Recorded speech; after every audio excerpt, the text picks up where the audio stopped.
ഇന്നലെയാണ് തിരുവനന്തപുരത്തെ വെഞ്ഞാറമൂട്ടിലെ happy land എന്ന അമ്യൂസ്മെന്റ് പാർക്കിൽ വലിയ അപകടമുണ്ടായത്. ഭാഗ്യം കൊണ്ടാണ് കൂടുതൽ ഗുരുതരമായ പ്രശ്നങ്ങൾ സംഭവിക്കാതെ പോയത് എന്നുള്ളതാണ് നമുക്കിപ്പോൾ വിലയിരുത്തേണ്ടത്. ഏതായാലും ഈ അപകടത്തിൽ തഹസിൽദാർ കളക്ടർക്ക് ഇന്ന് റിപ്പോർട്ട് കൈമാറുകയാണ്. അപകടം നടന്നതിന് പിന്നാലെ വില്ലേജ് ഓഫീസർ സ്ഥലത്തെത്തി പരിശോധന നടത്തി തഹസിൽദാർക്ക് റിപ്പോർട്ട് കൈമാറിയിരുന്നു. ഈ റിപ്പോർട്ടിന്റെ അടിസ്ഥാനത്തിലായിരിക്കും കളക്ടർ തുടർ നടപടികൾ സ്വീകരിക്കുക.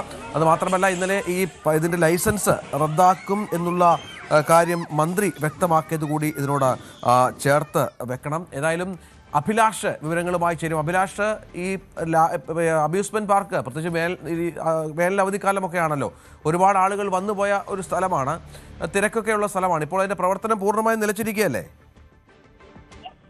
രഞ്ജിത്ത്, തീർച്ചയായും ഇന്നലെ അപകടം ഉണ്ടായതിനു ശേഷം എന്റെ പ്രവർത്തനം പൂർണ്ണമായും തന്നെ നിലച്ചിരിക്കുകയാണ്. ഇന്നലെ ഉച്ചയോട് കൂടിയാണ് ഈ അപകടം ഉണ്ടായത്. 5 പേർക്കാണ് ഈ അപകടത്തിൽ പരിക്കേറ്റത്. ഇവരെല്ലാം ഇപ്പോഴും ചികിത്സയിലാണ്. എന്തായാലും അതിനുശേഷമാണ് വില്ലേജ് ഓഫീസർ അമ്യൂസ്മെന്റ് പാർക്കിൽ എത്തിയതും ഇത്തരത്തിൽ റിപ്പോർട്ട് തയ്യാറാക്കുകയും ചെയ്തത്. ഈ റിപ്പോർട്ടാണ് തഹസീൽദാർക്ക് ഇന്നലെ കൈമാറിയത്. ഇത് ഇന്ന് കളക്ടർക്ക് കൈമാറുന്നുണ്ട്.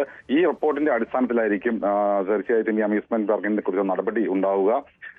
സുരക്ഷാ സംവിധാനങ്ങൾ ഒന്നും തന്നെ പാലിക്കാതെയാണ് ഈ അമ്യൂസ്മെന്റ് പാർക്ക് പ്രവർത്തിച്ചിരുന്നതെന്നും ഇവിടെ നിന്ന് അപകടം പറ്റിയ ശേഷം കുട്ടികൾ ഉൾപ്പെടെ ഉള്ളവരെ കൊണ്ടുപോകുന്നതിനുള്ള ആംബുലൻസ് പോലും യഥാസമയം ലഭിച്ചില്ല എന്നും ഉള്ള ഒരു പരാതിയൊക്കെ നിലനിൽക്കുന്നുണ്ട്. ഈ റിപ്പോർട്ടുകളെല്ലാം തന്നെയാണ് ഇന്ന് കളക്ടർക്ക് മുന്നിലെത്തുക.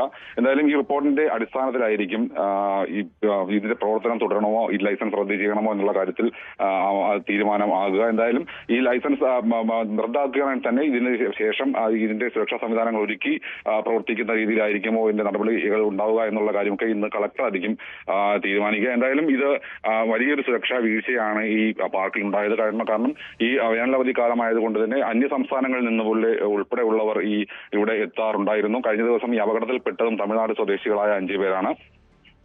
എന്തായാലും ഇതിന്റെ കൂടുതൽ റിപ്പോർട്ടുകൾ പഠിച്ച ശേഷം ഇതിന് കളക്ടർ തുടർ നടപടി എടുക്കുമെന്നാണ് നമുക്കിപ്പോൾ മനസ്സിലാക്കാൻ കഴിയുന്നത്. മാത്രമല്ല, കഴിഞ്ഞ മാസവും ഇത്തരത്തിൽ ഈ അമ്യൂസ്മെന്റ് പാർക്കിൽ ഒരു കുട്ടി പൂളിൽ വീണ് മരിക്കുന്ന ഒരു സാഹചര്യം ഉണ്ടായിരുന്നു.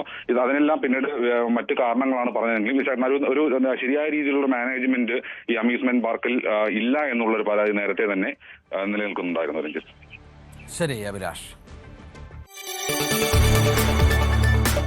കൂടുതൽ വാർത്തകൾക്ക് news 18 Keralam YouTube channel subscribe ചെയ്യുക.